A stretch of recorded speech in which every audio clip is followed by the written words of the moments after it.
Assalamualaikum warahmatullahi wabarakatuh. Salam sejahtera untuk kita semua. Halo semua, selamat datang di penyuluhan singkat mengenai kebijakan kehutanan. Pada kesempatan kali ini, kami akan membahas bagaimana kebijakan pemerintah di bidang kehutanan diatur, apa tujuan utamanya, serta bagaimana masyarakat dapat berperan dalam mendukung implementasinya. Penyuluhan ini disampaikan menggunakan pendekatan media sosial, yaitu materi yang ringkas, visual, mudah dicerna, dan relevan dengan kehidupan sehari-hari. Pertama-tama kita perlu memahami bahwa kebijakan kehutanan adalah berbagai aturan, regulasi, dan keputusan pemerintah yang bertujuan untuk mengatur mengelola hutan agar lestari. Indonesia memiliki hutan luas yang sangat besar sehingga pengolahannya tidak bisa dilakukan sembarangan.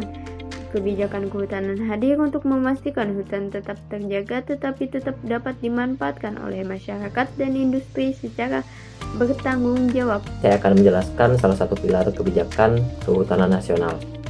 Pengelolaan hutan berkelanjutan atau yang biasa disebut dengan Sustainable Forest Management. Konsep ini menekankan 3 aspek, yaitu ekologi, ekonomi, dan juga sosial. Dari aspek ekologi, kebijakan diarahkan untuk menjaga keanekaragaman hayati, mencegah deforestasi, serta memastikan fungsi lindung hutan tetap berjalan.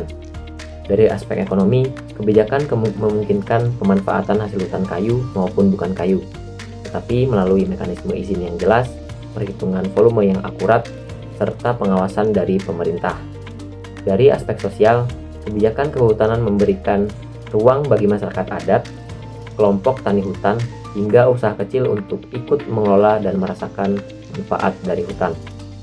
Nah, dari 3 aspek ini yaitu saling berkaitan, yang dimana ketika masyarakat memanfaatkan hasil hutan dari aspek ekonomi, itu juga harus memastikan bahwa hutan itu tetap lestari. Bagaimana kita memanfaatkan, tetapi juga melihat dan memikirkan keberlanjutan hutan itu sendiri. Jadi di sini kita harus mengajak masyarakat untuk memanajemen hutan agar hutan itu tetap lestari. Salah satu kebijakan yang saat ini sangat sering dibahas di media sosial adalah perhutanan sosial. Program ini memberikan akses kelola hutan kepada masyarakat selama 35 tahun melalui skema hutan desa, hutan masyarakat, hutan adat, dan kemitraan. Tujuannya agar masyarakat dapat memperoleh manfaat ekonomi melalui hasil hutan bukan kayu seperti madu, rotan, kopi hutan, dan ekowisata tanpa merusak hutan. Konten edukasi mengenai perhutanan sosial banyak dibuat oleh penyuluh dan aktivis di media sosial untuk membantu masyarakat memahami cara mengajukan izin, cara mengelola kelompok, hingga peluang usaha yang bisa dikembangkan. Selain itu, terdapat juga kebijakan restorasi ekosistem yang berfokus pada memulihkan kawasan hutan yang sudah rusak. Kebijakan ini mendorong perusahaan, pemegangan izin, dan pemerintah daerah untuk melakukan regularisasi, perlindungan satwa, serta rehabilitasi lahan. Topik ini sering dibahas di media sosial melalui kampanye digital seperti #SaveOurForest untuk mengajak masyarakat memahami pentingnya pemulihan hutan kering. Tidak kalah penting adalah kebijakan penegakan hukum kehutanan, seperti pencegahan pembalakan liar, perdagangan ilegal satwa liar, serta kebakaran hutan dan lahan. Pemerintah bersama kepolisian, KLHK, dan lembaga masyarakat aktif melakukan patroli terpadu dan edukasi publik. Di media sosial, informasi mengenai ancaman kebakaran hutan, tips pencegahan, dan laporan masyarakat sering dipublikasikan melalui akun resmi pemerintah untuk meningkatkan kesadaran publik. Dengan perkembangan media sosial yang sangat cepat, penyuluhan kebijakan kehutanan kini dapat menjangkau masyarakat lebih luas. Konten edukasi yang menarik seperti infografis, video pendek, dan animasi mampu membantu masyarakat memahami kebijakan dengan lebih mudah. Melalui kolom komentar, DM, atau live streaming, masyarakat juga dapat bertanya langsung, memberikan saran, atau melaporkan kondisi hutan di daerah mereka.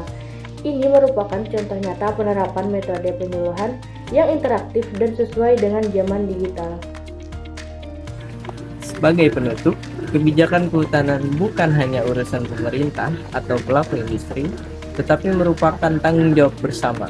Penyuluhan melalui media sosial menjadi jembatan penting untuk meningkatkan pemahaman publik, membangun kesadaran, dan mendorong tindakan nyata dalam menjaga kelestarian hutan. Dengan pemahaman yang baik, masyarakat dapat berpartisipasi dalam pengelolaan hutan, memanfaatkan peluang ekonomi secara legal, dan ikut menjaga kelestarian ekosistem hutan untuk generasi mendatang. Terima kasih untuk semuanya. Sebagai penutup, mari kita ingatkan bahwa kelestarian hutan tidak hanya bergantung pada masyarakat, tapi juga pada konsistensi para pengambil kebijakan.